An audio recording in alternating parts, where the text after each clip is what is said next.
There is a scripture in the book of John, chapter 8,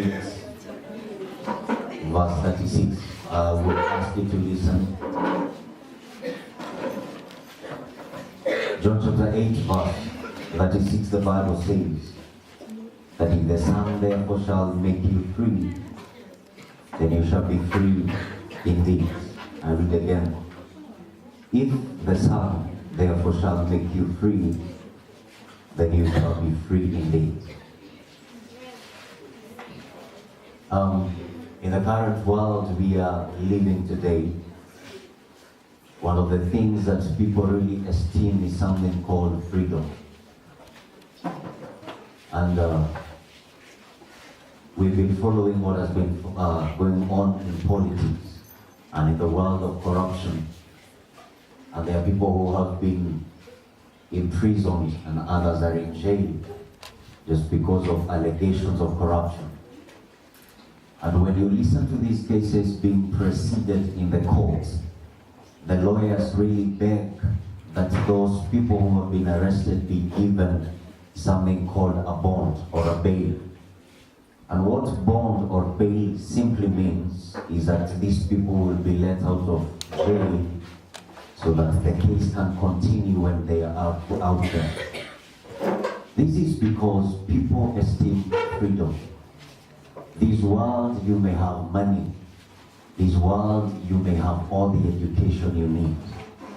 I know you're studying here and you're trusting God that you will do your exam while you go to the university and do your degree and continue. But I can really tell you that the real freedom is not in all these things. By the grace of God, I am a graduate of Kyaani University. I've done a degree in management science.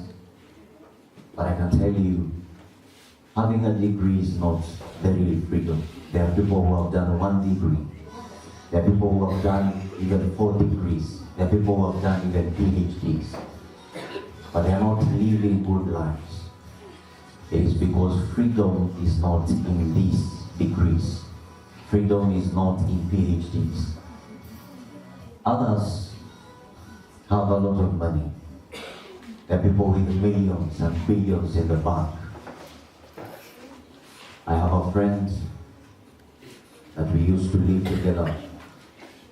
At a time came, she met with her father, who is a multi-billionaire here in Kenya. And within some few days, her life was transformed. She started driving big cars like Prados and Mercedes-Benz. But one day, she came crying to me. And she told me, Pastor Kyaani, you've been my friend for long. And there's one thing I want to tell you. I have lived a life of poverty where there was nothing. I've got to a life where I'm driving big cars, shopping in big malls, and all these beautiful things of life. And she came crying and asked me, where do you find happiness? Because it is not in money. And I told her that real happiness is found in Jesus Christ. The devil has imprisoned people. We've been to many high schools, we've preached to many students. And one of the outstanding things we have learned is that people undergo different difficult situations.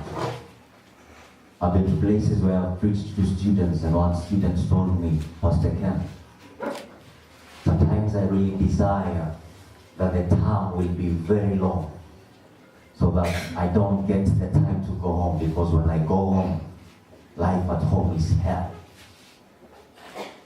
And I identify with these people because my life also was not very straight. When I was informed to, my father and my mother became very violent. They started fighting. And for the first time in my life, I saw my mother bleeding out of violence at home. And I used to cry.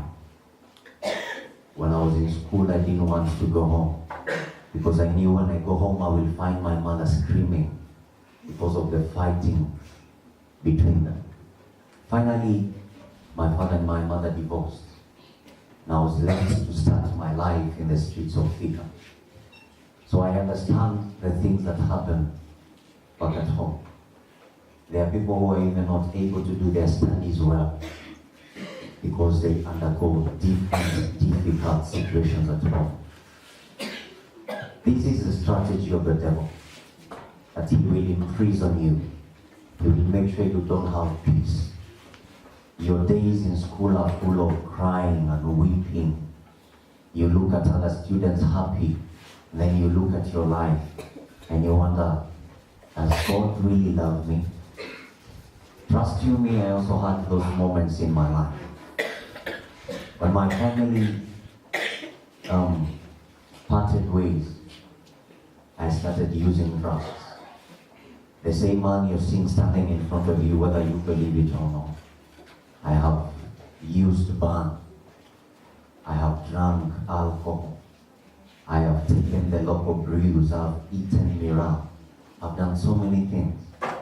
And in all these things, I was looking for freedom. I was looking for freedom, something to tell me, you know what, even if you're undergoing all these things, God still loves you. I thought drugs would help me, but they did not help me. They just wasted my life. But I want to thank God because there was a day somebody came to speak in a forum where I was seated, just like you are seated. And as he was speaking, he said, there is freedom in Jesus. And then he gave us time to reflect upon our lives. He gave us time to think about the things we go through in life. And I remember when I was there, I was looking at him, but I would not see him. All I would see were tears in my eyes. I was crying. I was asking God, why me? Of all the other people you would have chosen, why did you choose me to go through all this pain? And that is when I had a voice. I believe that was the very first time I had a voice from heaven. And the voice told me, you know what? There is freedom in receiving me. And I made a decision that day. I said, in front of the big congregation that was gathered that day, I said, I want to go and receive Jesus and change my life. I decided to stop using the drugs. I decided to stop living a life of a lie. Let me tell you something. I was in the church. I was attending Christian Union just like all of you do.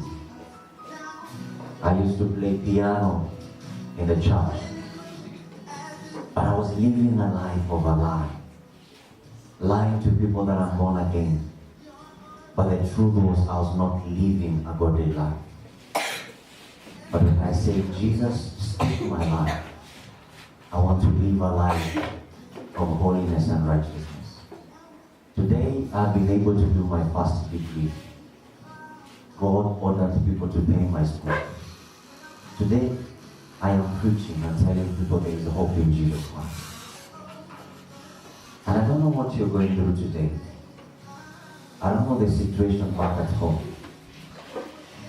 I don't know the things that make you cry when you're alone. I don't know the things that make you feel like God has left you. The truth is, there is freedom in Jesus. I wish I had any other way or any other thing to tell you that would make you all smile. But there is this one thing that will change your life for good. And that is knowing there is freedom in Jesus Christ. And I want you to close your eyes and bow down. Let's close your eyes and bow down.